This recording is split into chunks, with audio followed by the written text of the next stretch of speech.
I saw it coming because I saw it coming, and I think hata kutoka mwanzo I was telling people that maneno ya politics is local, very local.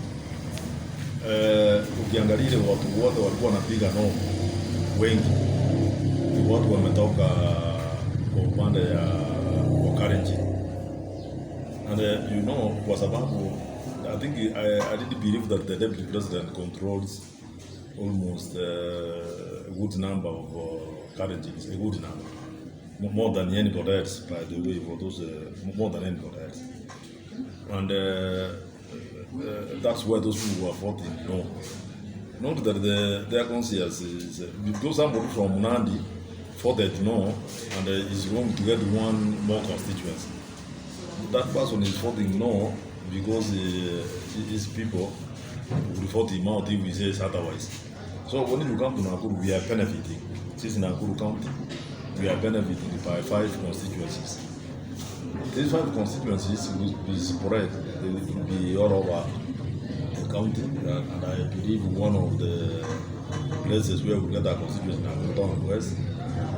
Then Naivasha is automatic because Naivasha constituency has 8 wards, and you will see the member of parliament for Naivasha voted no. That the 8 wards, a population of almost 100 people, but she doesn't want another constituency. And you know what comes with the constituency is resources. For example, today I'm giving bursaries here, and the bursaries I'm giving here includes from all of the 5 wards. But if we do away with 2 wards, for example, then we remain with 4. It means more money. Instead of giving 10 million, we will be giving around 15 or 20. That's what it means. So there's no way you expect someone like in Nigeria, whose constituency is going to get another one. You don't expect him to say no. And in any case, if you need to also to get that constituency, the 5 constituencies will benefit people in Nakuru County. So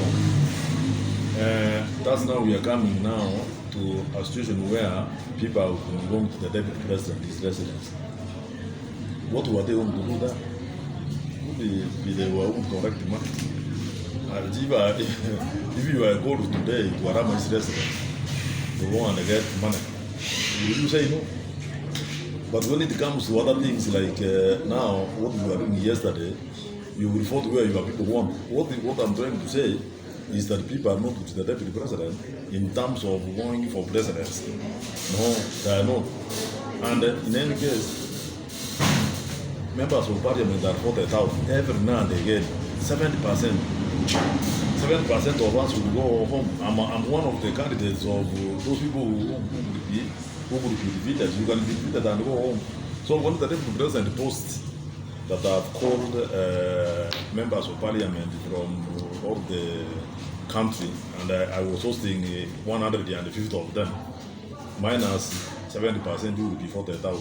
What I'm saying, that's what happened yesterday in parliament, and now it's a wake-up call to the president, to the deputy president, that he must go back now to the drawing board and see how he can be campaigning if he wants to be the president of the republic. Look at Western Province, where people have been telling us the deputy president is a kingpin there. Nothing like that, because all of those people from Western, apart from a few, you know, iko watu wanaweza kuwa umekula kitu ya mtu sana mingi zaidi mpaka uona aibu ya kusema contrary to what that person wants. If you have been putting the president, the deputy president every now and again, you can put a brave face and say no. But if you find people on the ground, they will be saying something else when they go to their constituencies. I really believe that the deputy president has been cheated by the members of parliament who were there, simply because maybe they have been going there for handouts. That's one. Look at a place like Nyamira County, where I've been telling people that we are not sending here in Nyamira County. not even in Kisii. Me, I don't come from Kisii County, but I come from Nyamira. But from Nyamira County, I can tell you 100% there's no way you can. Because one, we have our kingpin. And you know nowadays in Kenya, there's no single community which can produce a president in this republic. No. In fact, the only people who can try maybe if they vote in one basket, the Kikuyus, because they are many. But still, even if these Kikuyus will vote in one basket, then in all other communities, waungane pamoja, they cannot go anywhere. What I'm saying is that every community at this time work on a kingpin yao. The kingpin for Kalenjins can either be Gideon Moi or William Samoei, the deputy president. One of them. We don't know which one. They will have to decide. When you come to Kikuyu, the kingpin of Kikuyus, ni Uhuru Muigai Kenyatta. When you go to Kamba, you know Kalonzo Musyoka.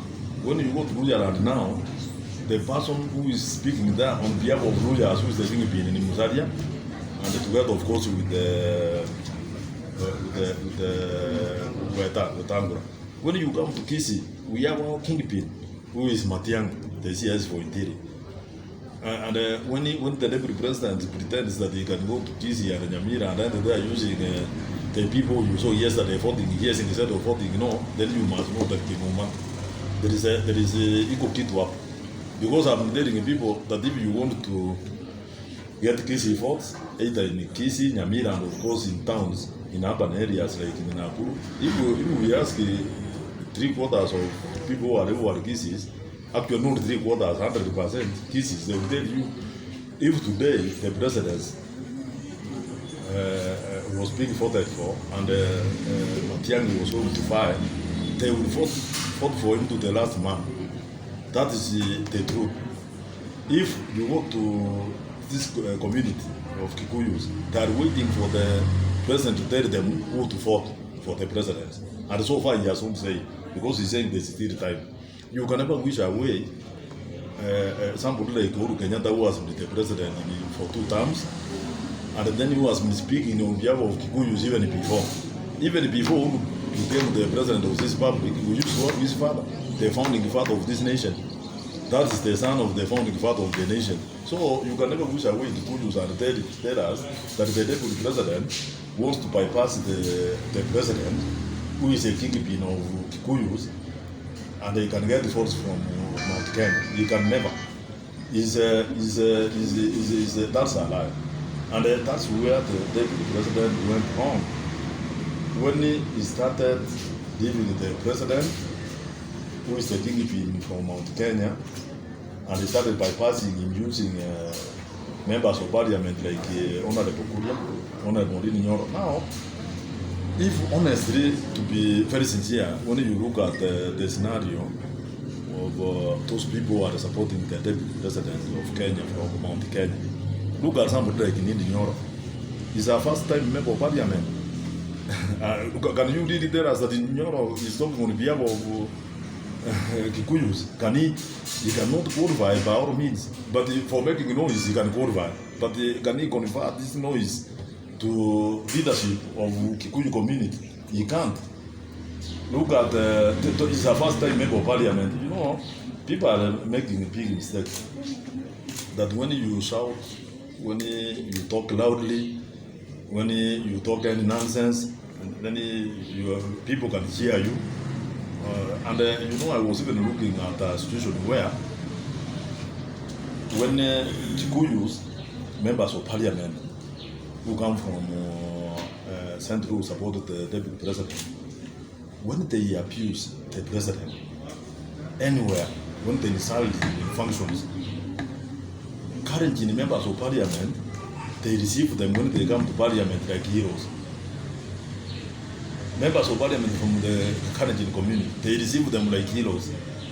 But when a Kalenjin member of parliament abuses the deputy president, when he comes there, he is received so badly, and they even take the Kalenjin members of parliament take him aside to ask him why he's behaving, even if he doesn't like the president, why is he going open? You know, those are some of the things I'm telling you. And to be a member of parliament from Kalenjin community at the moment, you must look like you are abusing the president. You must look like you are abusing those people who are close to the president, like C.S. Matiang'i, like P.S. Kipicho, like Topiko, and you will see all of those people are being abused. When you abuse them there, and you say that the president must be the president of this public, you get fought. Utarudi bunge.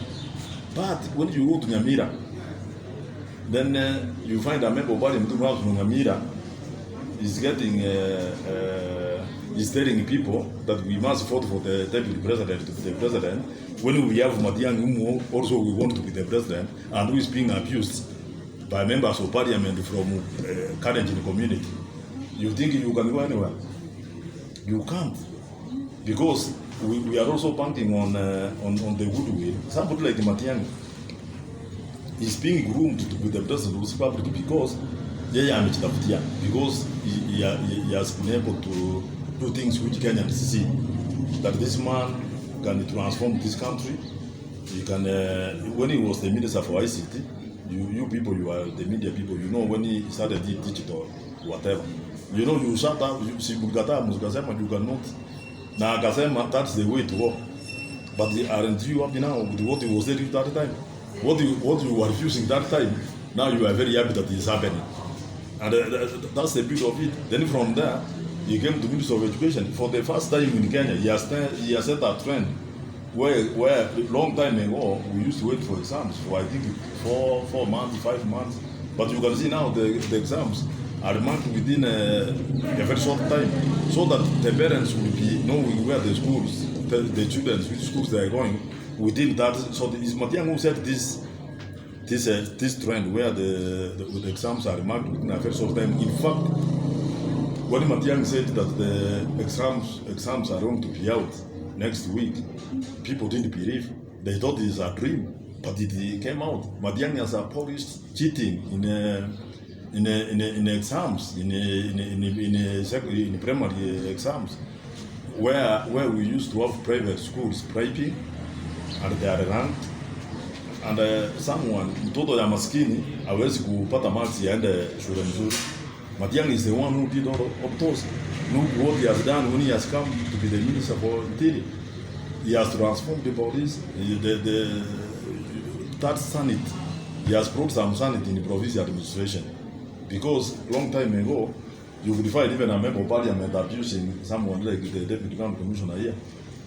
They used to work under the mercy of members of parliament and sometimes they were abusive. I'm telling you today, Matiang'i, if I abuse him, and I bring even if we are friends, he cannot agree that I can abuse. If I have a problem with him, I want to tell him that problem. And he will just pick a call and not even calling even the regional commission or county commission. He will call him direct. What's the problem with the Arama, the member of parliament, and yourself, because Itagani amekuja. But if today, niende niambie Matiang'i abini mob just in the day you see that he cannot listen to me. Because that's why he has brought the summit in this country. Don't you think it deserves? If we really need to go further, PPI is going to bring a lot of benefits to the common person down here. Because one, for the first time now after the 2010 constitution, we are going to have members of parliament who are elected by people who will be appointed to the cabinet.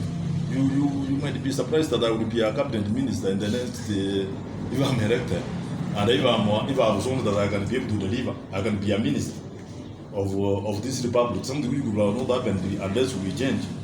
We are going to have the prime minister who will be a member of parliament, who will be elected from the majority members of parliament, the party with the majority members of a coalition. Now, what this means is that we can have a prime minister who is elected by the people, who is going to be in charge of the government, who will be chairing the cabinet. In fact, Matiang'i fits in both. He can be the president or the prime minister, any of them. We don't mind which one.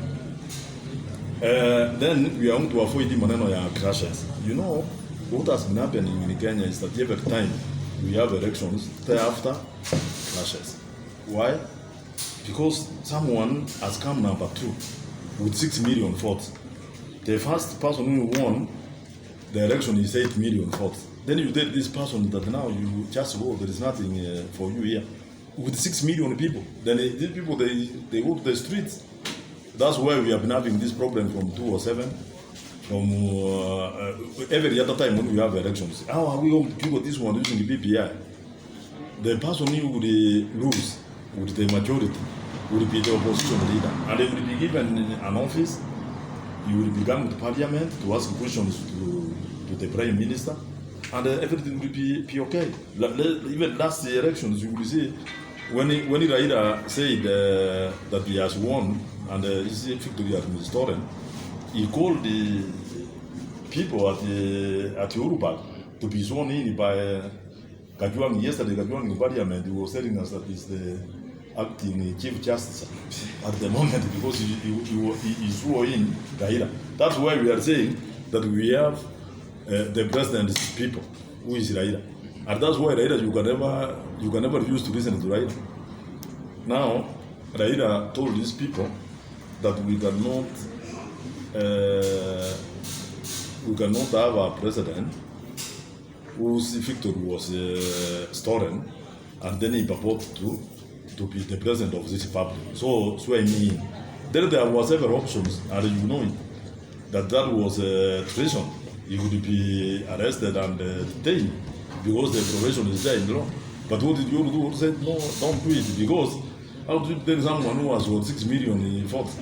It will have brought anarchy, it will be a problem. So that's why they went and sat and said, as much as, okay, you have said I stole, as much as I said I did steal, now we are all Kenyans. Let's shake hands. And then we start Kenya fresh. And they did it, the two of them. Now, where the problem, I think, to me, where the problem arose, the deputy president didn't want the handshake. And the president was telling him now, look, this man has got 6,000 votes. William, you don't have any votes. The fact that you are the deputy president, you meshikilia makoti yangu, see me, I'm the one on the spot. If the country, even Nakuru Town West constituency today, if anything happens here, nobody else can be asked. Hakuna hii watu ya social media unaona mtu ataenda kuulizwa ati Arama ulikuwa wapi. So when I'm making a decision here in Nakuru Town West constituency, I'm making it known that the park stops with me. And like anybody else here, you know, somebody can come here and talk anything. If they can be talking anything outside there, but who are they answerable to? Yesterday I was voting yes. I voted on behalf of Nakuru Town West constituency people. So I must pass around and tell them why I voted yes. Nobody else, you know, people will be making noise and say, why did you vote yes? Why? I know the reason why I voted yes. So the president of this republic has every reason as to why they shook hands with the former prime minister, because this country was going to the dogs.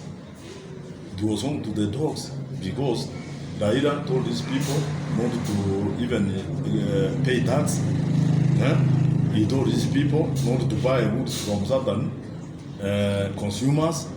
So that is it. But here is the deputy president who is saying that no, because you have told me kumi, let's spoil the country. Then who are you home to rule after you have spoiled? So we must support PPI. There are several many other good things. Even we are home to work at the county level. You know, at the moment, the governors are very arrogant about the sharing of resources to county, to wards. You, for example, I'm an MCA of Kaptembo ward, and I'm not going on well with the sitting governor. The sitting governor can decide not to give money to Kaptembo ward, and in the process, nani anaumia? Ni raia. Not yule mmekosana na yeye. And you know, that's why if you look at the bursaries I'm giving here, we have all the communities. You can see the questions I'm asking here, how to this get, how to this, just looking freely, vile kila mtu amepata. I'm not saying that because I was in Chupiri and Naipi, who was didn't vote for me because they were voting for ODM, so that tuseme Wajaluo hawezi kupata bursary. No, it's their right, even if they are not voted for me. Now, the ward funds, which has been referred from the county governor's office, it will be automatic. That even if I live with the governor, I would have to the man coming to Kaptembo ward where my name is here must come there. Those are some of the range which PPI has. And we can never try and say, like somebody was saying, that why do we have at the judiciary? Now, judges, if today a judge messes my case, the only option I have is going to Judicial Service Commission. Who is the chairman of who just the Judicial Service Commission? Is the Chief Justice. Who is a judge? Who are the members? The members are the other judges. Then we have other magistrates there. The only people who we have that, we have lawyers also out of Kenya who are also apparently going to be they are qualified to be judges. Now, if I take my case there is dismissed, where do I go? Because the wanajuana, they know each other. Where do I go? That's why we produce the ombudsman. And now, because a common person here, you take a case there, you can't even know where to follow. Those are the people before. What's wrong with that? Then people are saying that the gains we had gotten in the judiciary is being taken away. Is for the benefit of these common people here, because we have cases where